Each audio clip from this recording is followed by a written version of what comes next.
Selamat malam Om Mania. Selamat datang lagi di Midnight Live. Apa kabar penonton? Pagi-pagi sarapan ikan patin. Baru akhir pekan tiba-tiba udah Senin lagi. Ini adalah hari Senin pertama di tahun 2026. Bakar semangat di hari Senin. Kerja yang rajin biar cepet kaya. Itulah resolusi setiap tahun. Besok rebahan lagi. Ya udah langsung aja kita mulai. Inilah Midnight Live.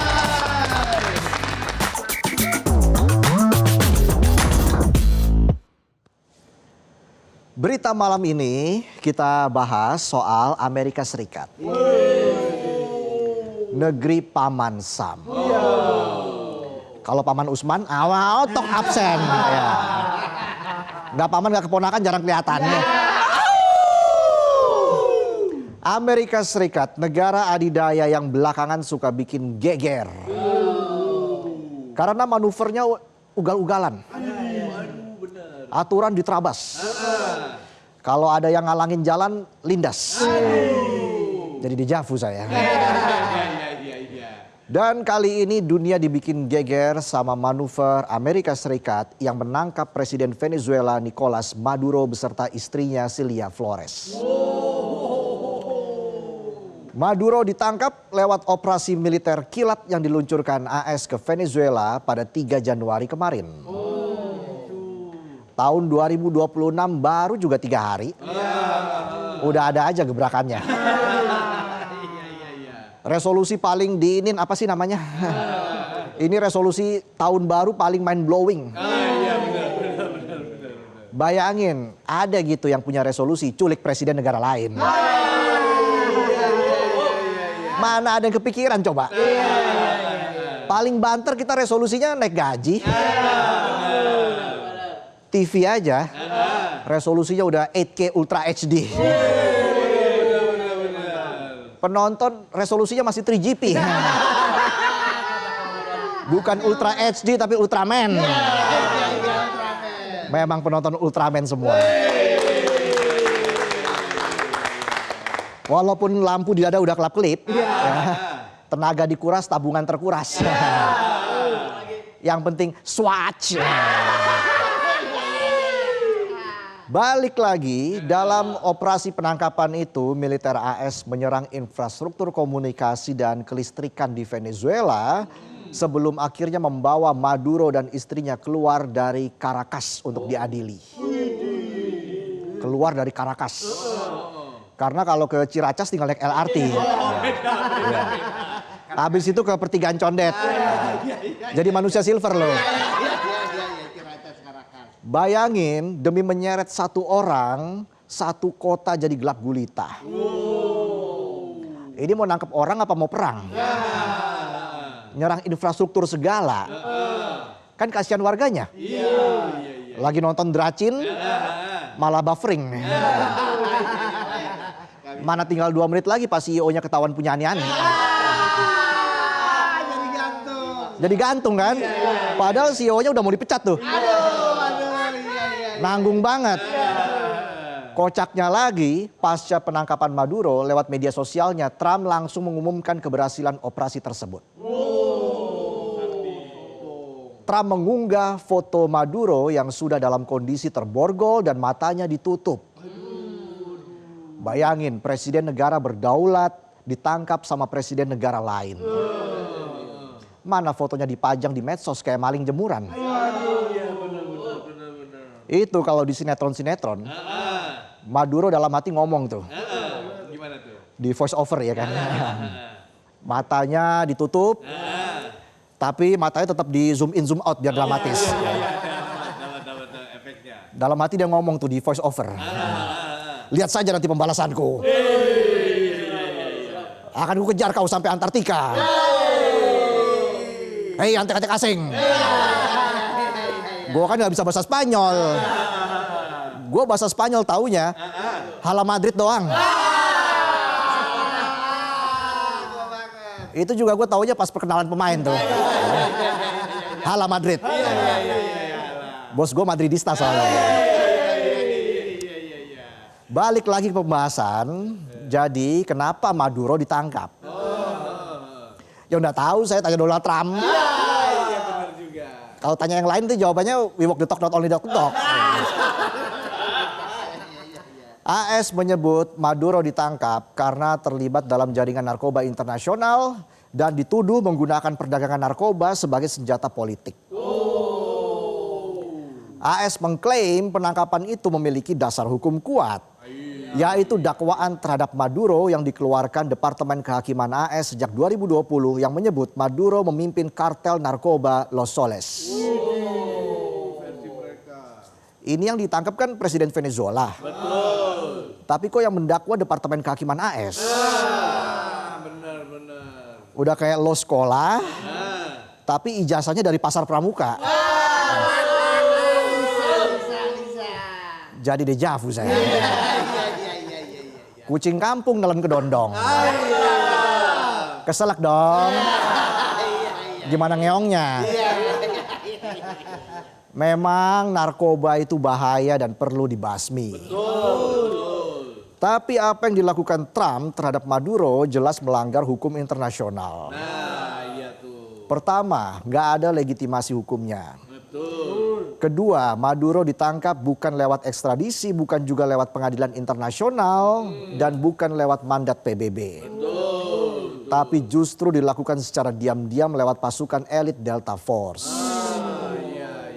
Yang dalam hal ini bahkan Kongres AS juga mengaku tidak diberitahu soal operasi militer ini. Itu Kongres AS, kalau di doorstop wartawan, jawabannya ketahuan. Kayak gimana tuh? Saya tidak tahu, terus terang saya tidak diberitahu, dan saya tidak tahu kenapa saya tidak diberitahu. Tinggal lo translate tuh pakai bahasa Inggris. Selain itu, perdagangan narkoba dan kekerasan geng masuk dalam kategori aktivitas kriminal. Betul. Jadi sebenarnya tidak memenuhi standar internasional untuk dilakukan lewat konflik bersenjata yang melibatkan militer. Ini ibarat ada orang yang ketahuan gak pakai helm. Bukannya ditilang dan disidang, malah dimintain uang. Kan yang minta uang anaknya. Suzon aja penonton. Orangnya juga kan lagi jalan kaki. Makanya gak pakai helm. Lagian kalau jalan kaki pakai helm, mau bakar halte loh. Selain itu banyak pihak yang menyebut bahwa apa yang dilakukan Trump sebenarnya punya motif lain. Alias ada udang di balik. Udang di balik ya tetap aja udang. Masa udang dibalik jadi cumi? Ngadu. Udang dibalik genadu. Ya bener juga sih, udang dibalik genadu ya. AS bilang Maduro ditangkap karena diduga terlibat jaringan narkoba. Tapi di konferensi persnya, Trump malah lebih menyalahkan Venezuela karena mencuri kepentingan minyak Amerika Serikat.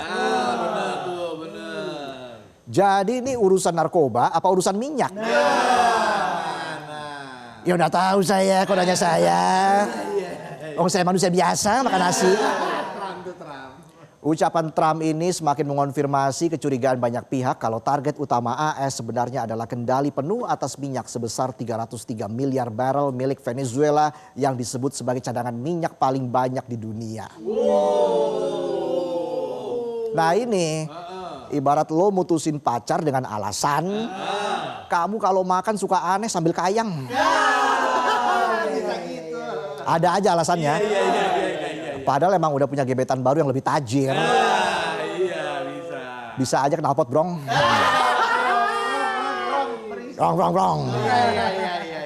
Penangkapan Maduro jelas memicu berbagai kritik tajam. Wakil Presiden Venezuela Delcy Rodriguez mengecam keras tindakan AS dan meminta kejelasan keberadaan presiden mereka. Pemerintah Venezuela secara resmi mendesak Dewan Keamanan PBB untuk menggelar rapat darurat untuk membahas serangan AS ke negaranya. Sementara itu Sekretaris Jenderal PBB Antonio Guterres menyebut tindakan AS sangat berbahaya bagi perdamaian dunia dan bisa meruntuhkan kepercayaan antar negara.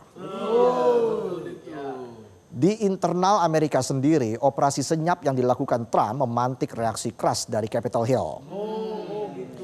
Senator senior Bernie Sanders menyebut aksi sepihak tersebut bukan sekedar blunder diplomatik, melainkan pelanggaran serius terhadap konstitusi Amerika Serikat dan hukum internasional. Rusia dan China juga tidak tinggal diam. Mereka mengutuk serangan AS ke Venezuela dan mendesak AS menghentikan upaya menggulingkan rezim Venezuela. Sementara pemerintah Indonesia melalui Kementerian Luar Negeri secara khusus meminta semua pihak untuk segera menahan diri dan mengedepankan jalan dialog guna mencari solusi damai tanpa adanya intervensi militer asing yang destruktif. Ibarat ngechat di grup WA, harus di-tag namanya biar dibaca. Kalau dibaca. Kayak penonton. Di-tag terus sama bosnya di grup kantor. Tapi grupnya di-mute. Habis di-mute, di-archive, terus left group. Ente emang kadang-kadang kiding-kiding. Maduro memang bukan pemimpin yang sepenuhnya bersih atau suci. Bukan nabi, boy. Dia sudah lama dituduh otoriter, kerap membungkam oposisi, dan diduga kuat melakukan kecurangan masif pada pemilu. Mirip di mana ini ya? Kayaknya saya pernah baca beritanya. Jadi Maduro melakukan itu semua agar tetap bisa berkuasa sampai membuat rakyatnya menderita karena hyperinflasi yang gak masuk akal. Tapi cara yang dilakukan Trump tentu tidak bisa dibenarkan. Trump seolah ingin menunjukkan kalau Amerika punya hak untuk mengacak-acak kedaulatan negara lain kalau itu dianggap perlu bagi keamanan nasional mereka. Meskipun caranya sangat brutal dan mengabaikan etika internasional. Gaya Trump menangani hubungan luar negeri ini ibarat admin akun buzzer. Sesuka hati serang sana sini, hujat sana, hujat sini, gak peduli sama konsekuensi. Donald Trump kalau punya buzzer namanya pasukan Trump. Masa termul? Kan gak nyambung. Akibatnya hubungan diplomatik antar negara bisa jadi diselimuti rasa curiga. Karena kalau diselimuti masalah itu kita. Kalau diselimuti kelapa, itu klepon. Kalau diselimuti tepung, itu mochi. Kalau diselimuti janji manis, itu pas kampanye pemilu. Gaya ugal-ugalan Trump juga bisa bikin negara lain merasa terancam. Apalagi Trump menyatakan kemungkinan melakukan hal serupa ke Meksiko dan Kolombia yang dinilai gagal memberantas gembong narkoba.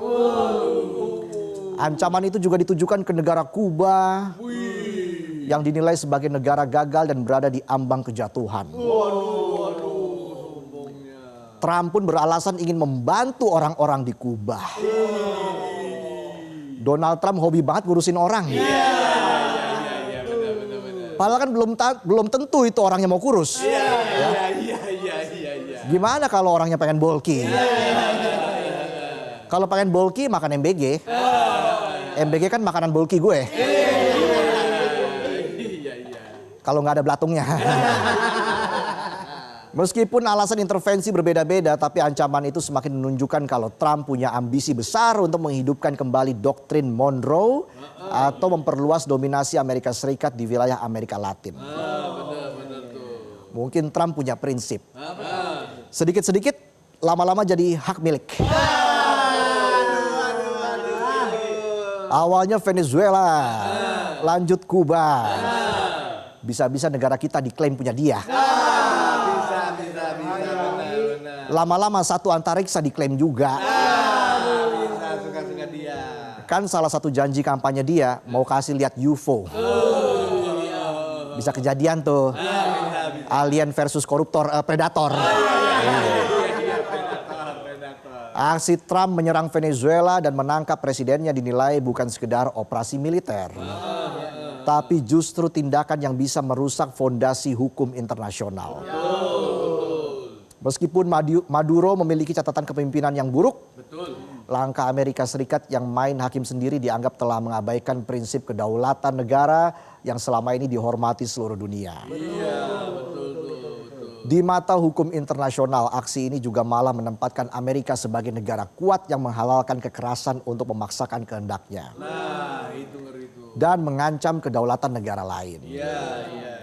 Dunia kini menanti apakah proses hukum di New York benar-benar murni soal keadilan atau cuma sebuah legitimasi politik untuk menguasai cadangan energi Venezuela secara ilegal.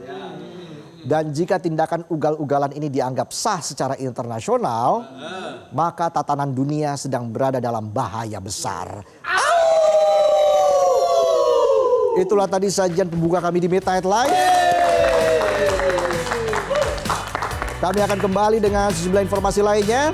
Jadi tetaplah di Midnight Live.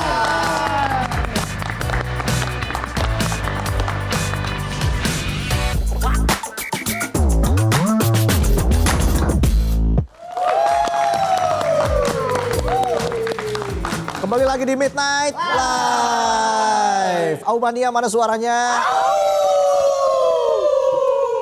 Seperti biasa, kalau hari Senin kita ada berita ringan untuk penonton setia Midnight Live.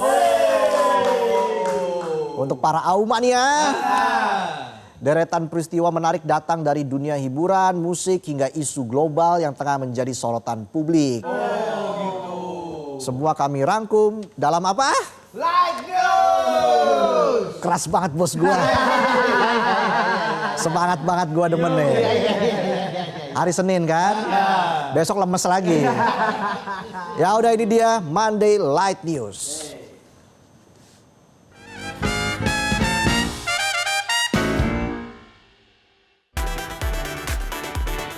Big Bang Festival ke-8 resmi ditutup pada 4 Januari 2026 di GI Expo Kemayoran, Jakarta.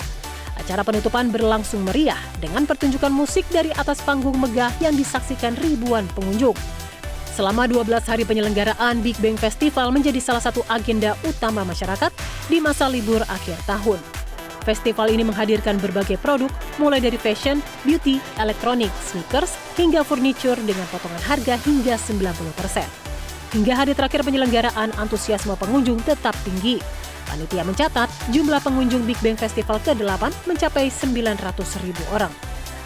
Sesuai dengan konsep kami, tujuan kami menjadikan ini destinasi pariwisata, liburan akhir tahun, dan wisata belanja untuk wisatawan domestik maupun mancanegara.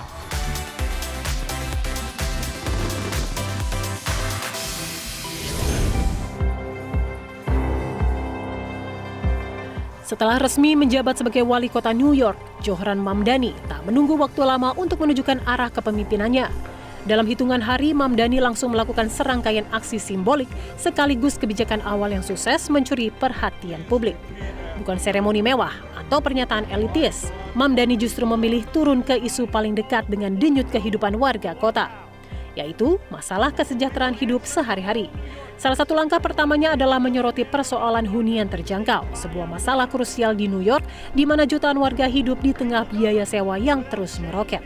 Data menunjukkan bahwa sebagian besar penyewa di kota ini menghabiskan porsi besar pendapatannya hanya untuk tempat tinggal. Tak berhenti di situ, Mamdani juga menekankan pentingnya transportasi publik yang lebih manusiawi, aman, terjangkau, dan berpihak pada warga kelas pekerja yang setiap hari bergantung pada layanan kereta bawah tanah dan bus kota.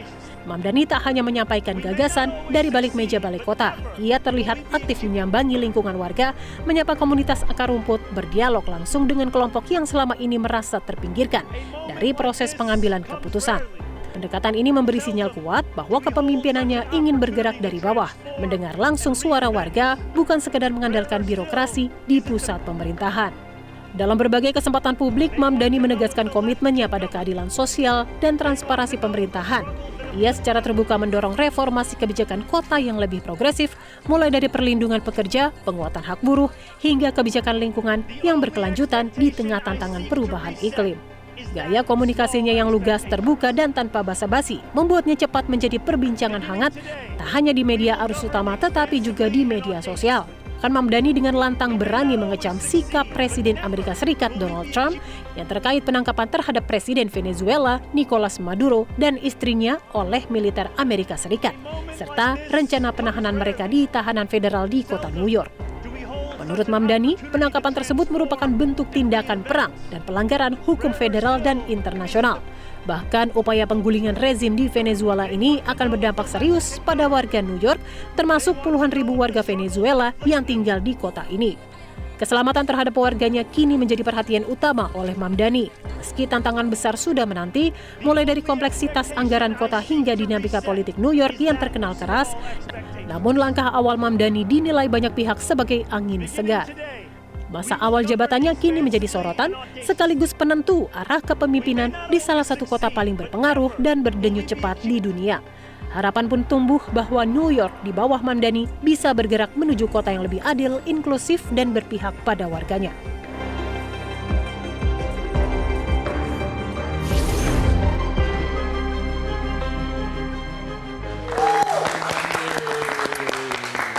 Itu tadi informasi dari Monday Light News. Dan tentunya kita harus jeda dulu. Kami akan kembali dengan sejumlah informasi lain.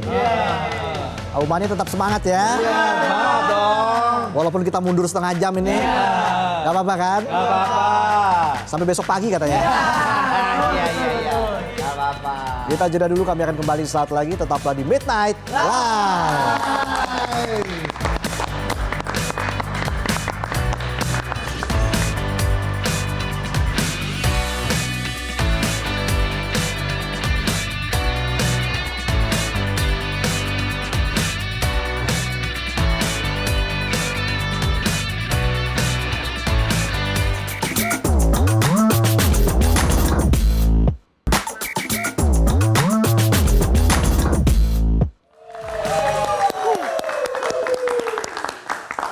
Kita kembali melihat informasi liburan.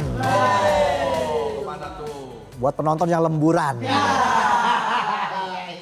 Jumlah kunjungan wisata di Kabupaten apa ini? Coba kita lihat informasinya. Kunjungan wisata di Kabupaten Gunung Kidul. Di Yogyakarta. Selama libur Nataru mampu melampaui target. Meski demikian, melonjaknya kunjungan wisata belum mampu memenuhi target tahunan kunjungan wisata daerah tersebut. Kita simak informasinya berikut ini. Melonjaknya jumlah kunjungan wisata di Yogyakarta di momen libur Natal dan Tahun Baru ini juga berdampak ke angka kunjungan wisata di Kabupaten Gunung Kidul, di mana jumlah kunjungan wisata ke seluruh destinasi wisata di Kabupaten Gunung Kidul ini mencapai bahkan melampaui target yang sudah ditetapkan. Pemerintah daerah sendiri menetapkan target kunjungan wisata selama libur Nataru di Kabupaten Gunung Kidul ini untuk seluruh destinasi ini mencapai 230.000 kunjungan wisatawan. Namun demikian, angka yang kami himpun dari Dinas Pariwisata setempat, angka kunjungan wisata dari tanggal 25 Desember 2025 sampai dengan 1 Januari 2026 mencapai 231.000 lebih wisatawan yang berkunjung. Jumlah ini belum dihitung tanggal 2 Januari sampai dengan tanggal 4 Januari, di mana juga menjadi akhir libur Natal dan Tahun Baru di tahun ini. Dan dipastikan jumlah kunjungan wisata di Kabupaten Gunung Kidul untuk seluruh destinasi, bukan hanya destinasi pantai, namun juga banyak destinasi lain seperti destinasi Gunung Agung, Bangwanggeran, Gua Pindul, dan lain sebagainya ini melampaui target. Melonjaknya kunjungan wisata ke Gunung Kidul di momen libur Nataru ini ternyata belum bisa memenuhi target kunjungan wisata dalam 1 tahun ke Kabupaten Gunung Kidul di tahun 2025. Pemerintah daerah setempat menargetkan kunjungan wisata di tahun 2025 ini mencapai 3,1 juta wisatawan, dengan pendapatan asli daerah ditargetkan 33,5 miliar rupiah. Sementara itu sampai dengan akhir tahun 2025, realisasi kunjungan wisata hanya tercatat 2,8 juta wisatawan dengan pendapatan asli daerah 30,4 miliar rupiah. atau sekitar 90,96% dari target kunjungan wisata di tahun 2025. Namun demikian, melonjaknya kunjungan wisata di momen libur Nataru ini berdampak sangat besar pada pelaku UMKM dan juga pelaku usaha di kawasan wisata, khususnya kawasan wisata pantai di Gunung Kidul. Bukan hanya pelaku usaha hotel maupun penginapan saja, namun pelaku usaha jasa lain seperti usaha jasa fotografi, kemudian kuliner, hasil laut, dan lain sebagainya juga mengalami peningkatan pendapatan selama libur Natal dan Tahun Baru. Tingkat okupansi penginapan juga hotel di kawasan Gunung Kidul sendiri meningkat hampir 2 kali lipat dibandingkan hari biasa pada momen libur Natal dan Tahun Baru di tahun ini. Dari Kabupaten Gunung Kidul, daerah Istimewa Yogyakarta, Erwin Hidayat, Metro TV.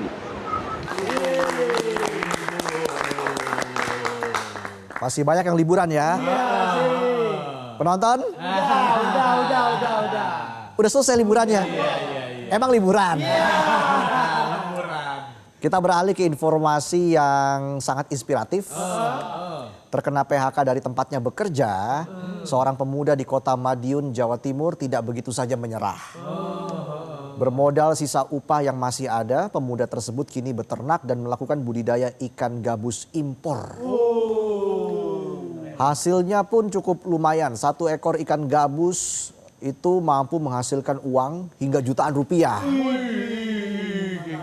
Bukan lumayan lagi nih ya, luar biasa. Kita lihat informasinya berikut ini. Di sebuah ruangan berukuran 5 x 6 meter, rumahnya di Kelurahan Rejo Mulyo, Kartoharjo, Kota Madiun ini, pemuda bernama Sanis ini menjalankan bisnis budidaya ikan gabus. Ikan gabus miliknya ini bukan sembarang ikan gabus. Ini adalah ikan gabus impor yang memiliki kualitas dan nilai jual cukup tinggi. Sanis memulai beternak ikan gabus ini setelah terkena PHK dari perusahaan minimarket tempatnya bekerja beberapa tahun lalu. Pemuda tamatan SLTA ini awalnya memiliki ikan gabus impor yang dibeli dari sisa tabungannya saat masih bekerja. Dari perkenalannya dengan seorang kolektor ikan, Sanis kemudian mendapatkan ikan gabus impor yang berasal dari Himalaya, India, dan Tiongkok. Untuk ikan gabus yang berasal dari Himalaya dan Tiongkok dikenal memiliki corak warna biru dan hitam. Sementara ikan gabus dari India biasanya mirip ikan gabus dari Kalimantan yang bercorak warna merah dan kuning. Dengan tekun, pemuda korban PHK ini setiap hari merawat puluhan ikan gabusnya, hingga dirinya mampu membudidayakannya sampai bertelur dan beranak. Dari sisi bisnis cukup lumayan menghasilkan. Untuk 1 ekor ikan gabus baby impor dijual seharga Rp20.000 hingga Rp100.000 per ekor. Sementara ikan gabus dewasa dijual seharga hingga Rp1.000.000 per ekor. Saya melihara ikan gabus dari sejak COVID itu tadi ini kerja. Sekarang pelihara sama budidaya ikan gabus. Ada yang impor, ada yang lokal ini. Impornya dari India, Himalaya ada, sama Myanmar juga ada. Berapa ada yang Cina. Hasil penjualannya pun cukup lumayan. Selain ditabung, juga disisihkan untuk kebutuhan pemeliharaan dan sisanya ditabung untuk kebutuhan hidupnya. Meski pernah mengalami PHK, Sanis kini mampu bekerja mandiri. Dengan keuletannya, dirinya juga mampu membantu kedua orang tuanya untuk membantu meringankan biaya hidup keluarga. Dari Madiun, Iwan Yudi Atmoko, Metro TV.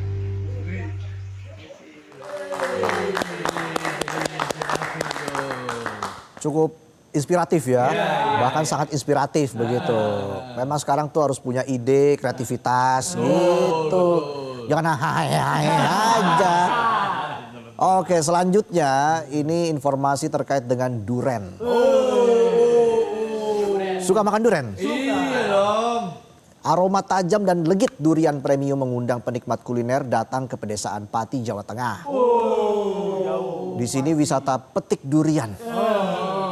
Bukan sekedar mencari buah, melainkan menyusuri pengalaman langka menyantap raja buah. Langsung dari pohonnya. Karena kalau petik mangga ke tetangga. Iya. Jangan yang maling itu namanya. Ya udah, ini dia informasinya untuk Anda. Di Desa Sampuk, Kecamatan Gunung Wungkal, Kabupaten Pati, Jawa Tengah, Ada sebuah cerita berbeda setiap musim durian tiba. Di tengah hamparan hijau kebun Vicky Farm yang teduh, puluhan pengunjung datang bukan hanya untuk memetik buah dari pohonnya, namun untuk menyelami pengalaman seru, menikmati durian premium yang langka dan menggugah selera.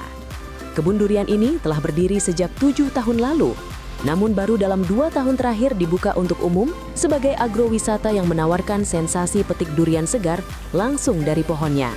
Panorama pedesaan yang asri berpadu dengan aroma tajam dan legit buah durian menjadi daya tarik utama bagi warga lokal maupun pelancong, termasuk datang dari luar Jawa, seperti para pengunjung dari Jakarta.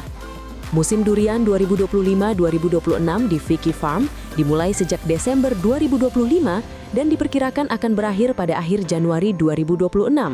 Selama periode tersebut, kebun seluas 4 hektar ini menjajakan sekitar 300 pohon durian berbagai varietas, mulai dari durian lokal dan montong hingga varietas unggulan seperti bawor, musangking, dan durian duri hitam atau yang lebih dikenal sebagai blackthorn. Varietas blackthorn sendiri merupakan salah satu durian paling dicari di dunia buah tropis. Asal-usulnya berkembang di Malaysia, khususnya di daerah Penang dan beberapa wilayah seperti Johor dan Pahang.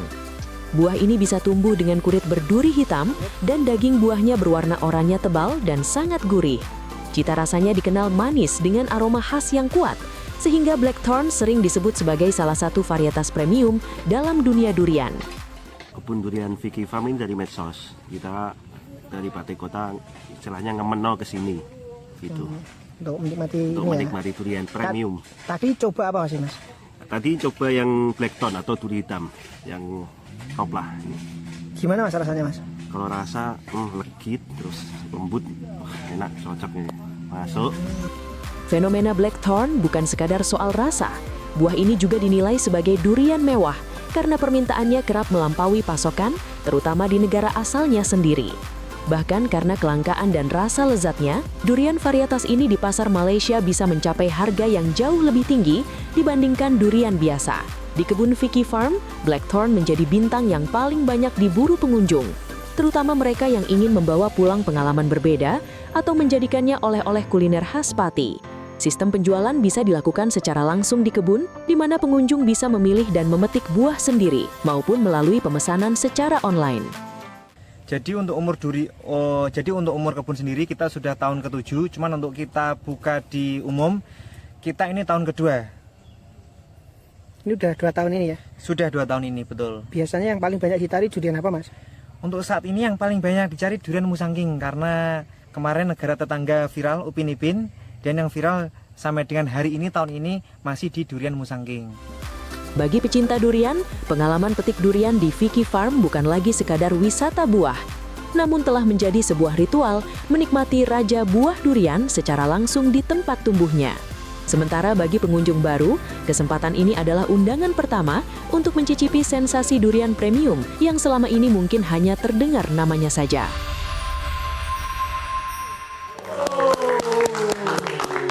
Gimana, nikmat bukan? Ngeces tuh, ditadahin dulu. Satu aturan untuk makan durian. Jangan makan kulitnya. Tidak perlu jauh hingga ke negara tetangga Malaysia untuk menikmati durian premium musangking atau blackthorn.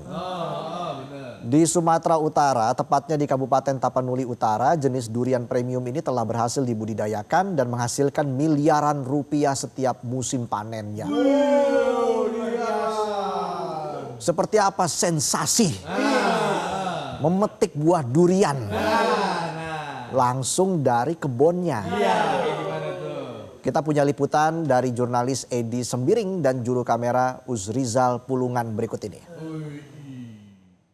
Pemirsa, kalau Anda sudah biasa makan durian di pinggir jalan, kali ini saya mengajak Anda untuk langsung memetik durian dari kebunnya. Nah, terlihat kan pohon durian di sini sedikit rendah, jadi bisa langsung dipetik. Saya akan tunjukkan gimana cara memetiknya.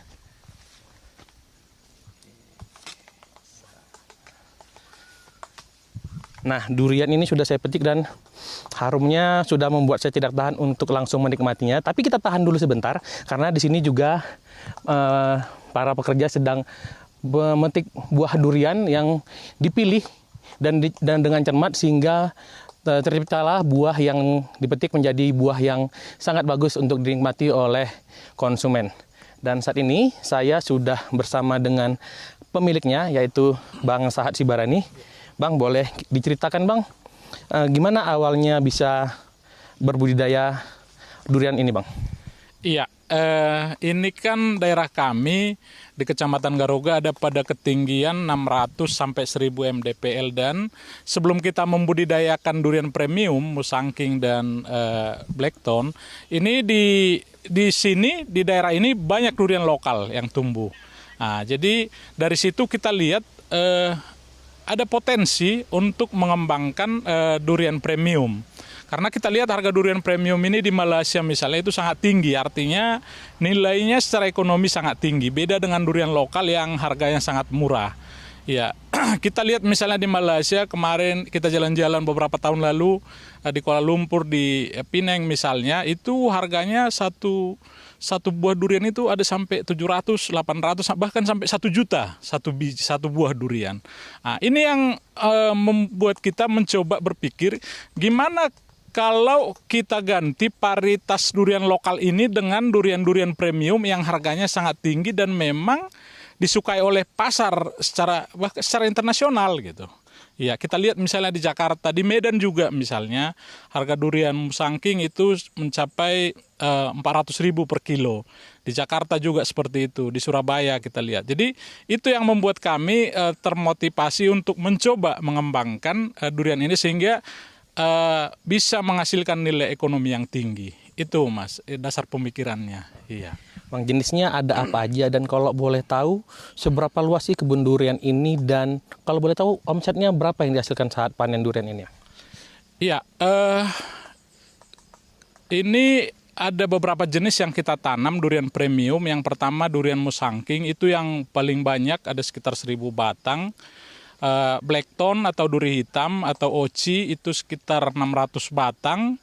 Ada montong kani, bintana ada sekitar 200 batang. Ada super tembaga juga ada kita. Jadi itu yang kita kembangkan yang nilai ekonominya tinggi, dan luasan lahannya sekarang yang sudah tertanam itu sekitar 20 hektar.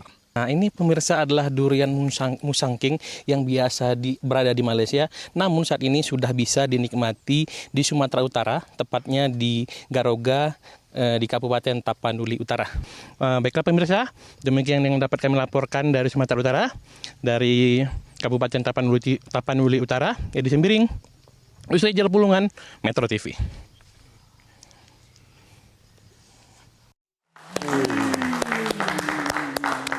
Beritanya soal durian terus. Makan durian jangan banyak-banyak. Bingung bayarnya. Kalau udah bisa bayar baru nikmat banget itu ya. Ya, yang penting bersyukur aja. Kalau bisa makan durian nikmatin aja. Wanginya. Ya udah, kita jeda dulu. Kami akan kembali saat lagi. Tetaplah di Midnight Live.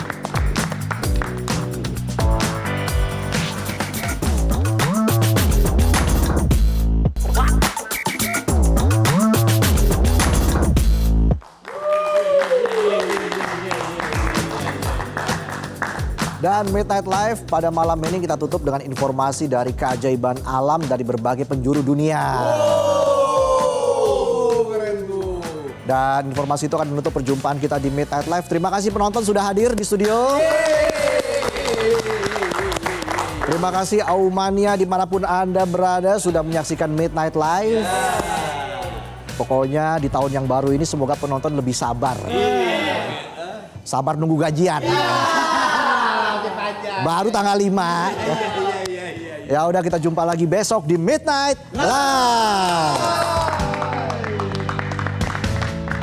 Vulkanik. Suasana ceria terasa di Pocheon Harp Island ketika para pengunjung berdatangan untuk menikmati taman yang dihiasi lampu warna-warni. Setelah matahari terbenam, deretan pohon berbentuk kerucut menyala cantik dengan nuansa pink dan ungu, menciptakan pemandangan yang memukau di tengah gelapnya malam. Salah satu wahana yang paling menarik perhatian adalah arena seluncur pasir berwarna pink, tempat pengunjung meluncur sambil berfoto dengan latar lampu yang instagramable. Banyak pengunjung mengaku terkesan dengan keindahan Herb Island di malam hari dan menikmati pengalaman seru bersama keluarga maupun teman. Berkat pertunjukan cahaya dan instalasi interaktifnya, Pocheon Herb Island pun menjadi destinasi favorit untuk menghabiskan malam musim dingin di wilayah Gyeonggi Utara. Memasuki awal musim dingin, pemandangan indah menghiasi kawasan pegunungan Provinsi Yanbai, Vietnam. Bunga sakura bermekaran hingga ke lembah-lembah bertingkat di Mu Chang Chai, menyelimuti lereng gunung dengan warna pink lembut dan menyejukkan mata. Rekaman memperlihatkan para wisatawan menikmati keindahan bunga yang sedang mekar penuh sambil berfoto di tengah suasana yang tampak seperti negeri dongeng. Beberapa pengunjung bahkan mengenakan pakaian adat berwarna cerah yang berpadu cantik dengan latar alam. Para wisatawan mengaku terpesona oleh pesona musim bunga ini dan menyebut Mu Chang Chai sebagai tempat yang istimewa dan berbeda dari daerah lain. Setiap tahun, bunga sakura di wilayah ini biasanya bermekaran dari pertengahan Desember hingga akhir Januari, menandai datangnya musim berbunga di kawasan utara. Memasuki puncak musim dingin, kota Harbin di Tiongkok kembali mencuri perhatian dengan pertunjukan arsitektur es dan salju yang spektakuler. Pada Jumat lalu, pameran Sun Island International Snow Sculpture Art Expo ke-38 menampilkan deretan patung salju raksasa yang membentuk miniatur kota, mulai dari tembok besar Cina, kepala panda, tokoh Neza dari mitologi Tiongkok, hingga replika instalasi bertema nasional. Rekaman udara memperlihatkan betapa begah dan detailnya karya-karya tersebut yang membuat para pengunjung terpesona. Banyak wisatawan mengaku terkesan dengan kreativitas dan perkembangan pariwisata budaya Harbin, terutama dengan kembalinya patung animasi Neza yang kini populer berkat film animasi layar lebar. Pameran ini membentang di area seluas sekitar 1,5 juta meter persegi dengan ratusan patung salju dan menjadi salah satu festival musim dingin paling ikonik yang semakin memperkuat daya tarik Harbin sebagai destinasi wisata es dunia. Sebuah wolf moon yang menakjubkan menyinari langit malam di atas Buenos Aires, memancarkan cahaya di sekitar landmark ikonik kota. Rekaman menunjukkan warga berkumpul di kawasan La Boca untuk menyaksikan peristiwa langit ini. Mereka mengambil foto bulan yang terang saat terang di atas pohon Natal dan struktur baja. Bulan juga terlihat menerangi landmark di seluruh Buenos Aires, termasuk monumen Floralis Generica, memancarkan nuansa oranye di sekitar panorama kota. Menurut NASA, peristiwa supermoon terjadi ketika bulan lebih dekat dengan bumi, membuatnya terlihat hingga 15% lebih besar dan 30% lebih terang dibanding bulan penuh biasa. Tahun ini, supermoon tambahan diperkirakan terjadi pada 24 November dan 24 Desember, dengan peristiwa malam Natal diprediksi menjadi yang terbesar dan terterang di tahun ini. Jelajahi cara baru mendapatkan informasi. Download Metro TV Extend sekarang.